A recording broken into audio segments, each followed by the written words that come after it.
Please join me with a big Pepsi welcome to Mr. Jim Craig, goalie and national hero of the 1980 U.S. Olympic gold medal team.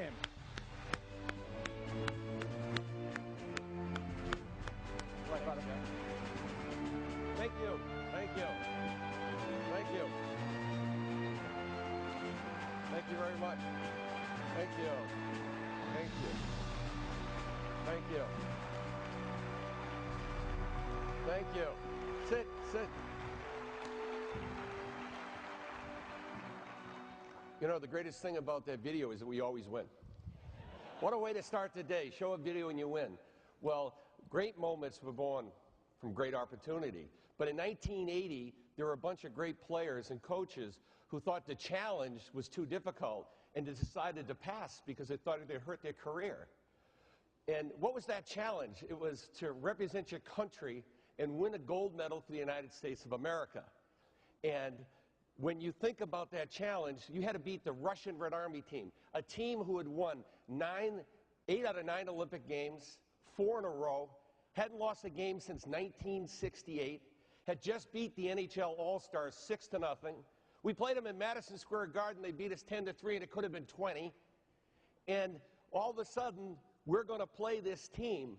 Well, these guys thought that challenge was too difficult. So what happens? Herb Brooks picks 25 guys. We show up in Lake Placid, New York.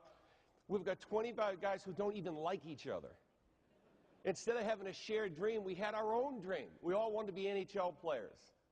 And Herb Brooks, the last player cut on the 1960 team, had this vision of a shared dream that he wanted to convince us that we could attack the Russians and we could beat them at their own game.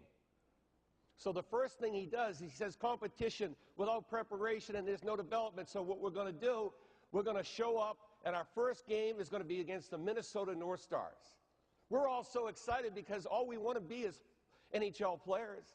We're so happy to be there. So a week before it happens, he comes up to me and he says, Jimmy, you should work on core training. 27 years ago, core training, what is that? I said to him. Is that when you lift weights?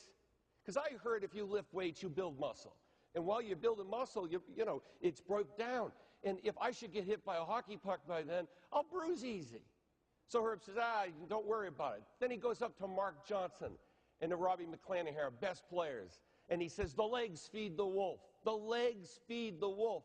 You have to work on your legs, core training. And McClanahan looks at him and he says, Coach, my legs have quick twitch fibers.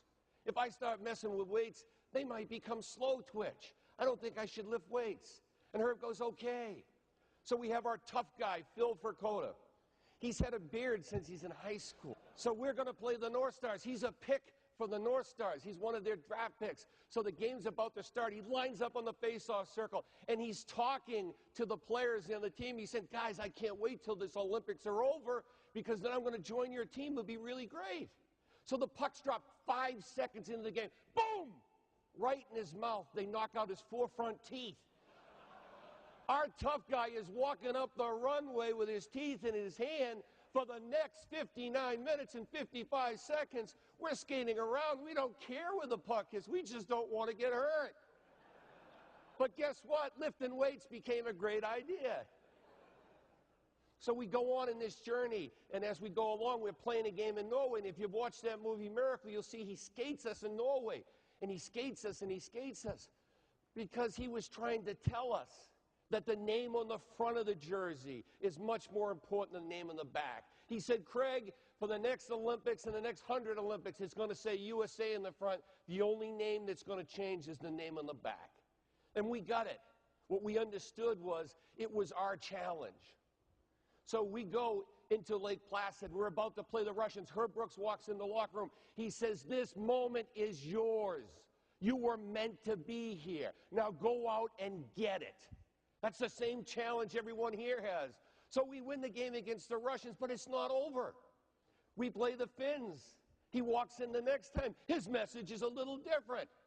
He walks into us and he says, guys, if you lose this game, you'll take it to your blanking graves. And we understood what he meant. We accepted the challenge. The greatest single thrill for me was to go and represent my country and win a gold medal. When it was done, Erizione's up on the platform, and all of a sudden you see the United States of America flag higher than everybody else's, and you see the competition's flags a little lower, and all of a sudden you've got 19 guys getting up on the podium in Eruzione. When we started, we didn't even like each other. When we were there, we loved each other. And you hear your national anthem, and you realize that you've done this incredible feat. What we did in 1980 was not a miracle. It was hard work. We had a shared dream. We had a coach who had the right game plan. We accepted the challenge, we executed the game plan, and we won. What you will do with your challenge is totally up to you. I'm in Boston the other day, and I'm talking, and a little boy in the front room, Tommy's sitting there. I said, Tommy, have you ever seen the movie Miracle? He says, I have. I said, did you like it? He said, I love it. I watch it every night. He says, can you imagine if that really happened? Thank you very much.